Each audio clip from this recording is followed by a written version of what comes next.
Vous écoutez Samedi de lire avec l'auteur invité d'Amélie Boivin-Enfield. On est maintenant rendu au moment de l'émission. Mon auteur invité de cette semaine, Annie Loisel, vous présente ses coups de cœur littéraires. Il en a 2. Alors, on va commencer avec le premier, Les murs d'Olivia Tapiro.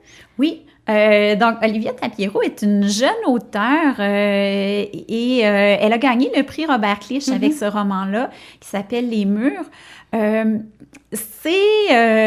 C'est une histoire très intérieure. Donc, ça se passe entre les murs d'un hôpital psychiatrique, on peut dire ça comme ça.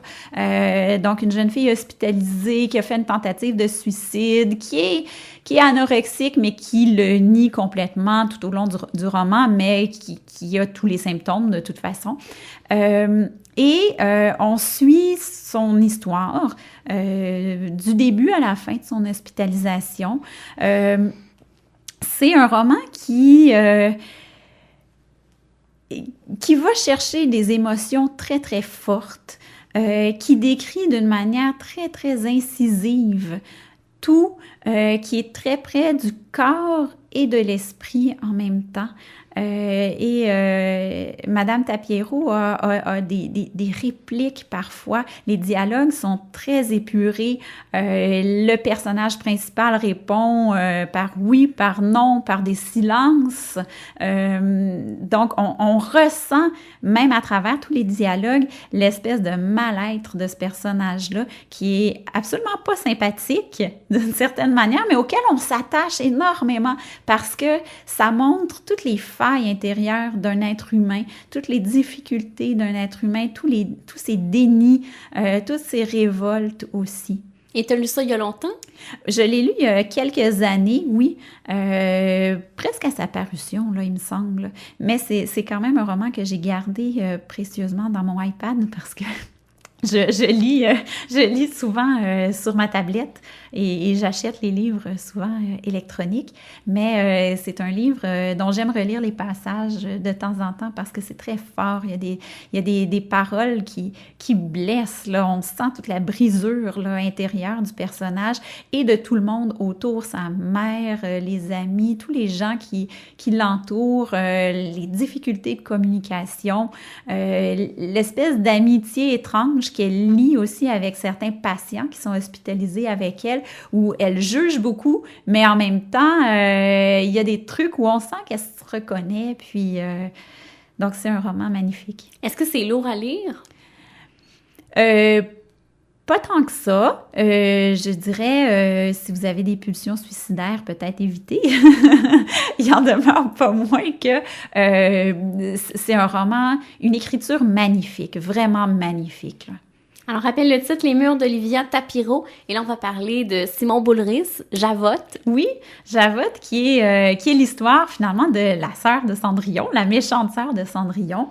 J'ai trouvé ça excellent. Ben, d'abord, j'adore l'écriture de Simon Boulris, qui est drôle, qui va chercher des clichés, qui les déconstruit, qui est original.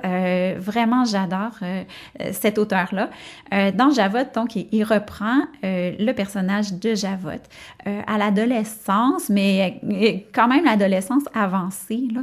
Et donc, ça va toucher justement tout ce qu'il y a dans les écoles secondaires, toute la petite jalousie. Javotte a perdu son père, donc bien sûr, elle souffre de ça. Sa mère est à peu près absente, mais quand elle est là, c'est pour la critiquer.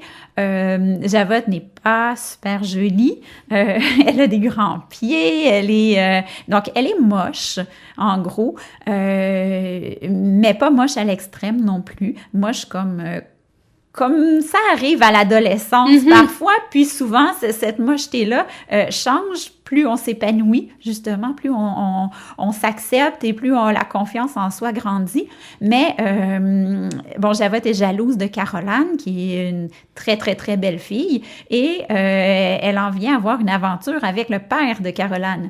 Donc, mais tout ça est écrit en décrivant le personnage d'une façon tellement humaine, avec tous les travers de l'être humain, tous les déséquilibres de l'adolescence, et en même temps, parfois, c'est tellement absurde que c'en est drôle, et puis on se dit, ben non, fais pas ça!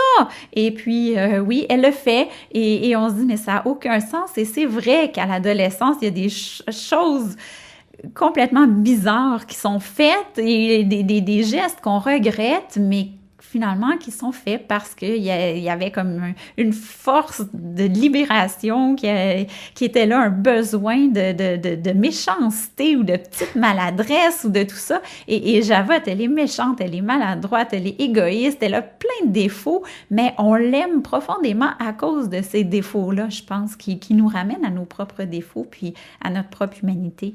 Et c'est un livre qu'au secondaire, les jeunes aiment beaucoup, là, vers la fin du secondaire, à lire, là. Oui, tout à fait. C'est un livre qu'on peut proposer là, dans les cours de 4e, 5e secondaire. Assurément, c'est quelque chose que les jeunes aimeraient lire. C'est aussi quelque chose que n'importe quel adulte aussi aimerait lire, là. Ils ont même fait une pièce de théâtre au printemps dernier. Tout à fait. Ouais. Alors, on rappelle le titre, Les Javottes de Simon Boulris. Merci, Annie, pour les 2 belles suggestions. Et dans les prochains instants, c'est moi qui te présente les ouvrages que j'ai lus cette semaine. Parfait.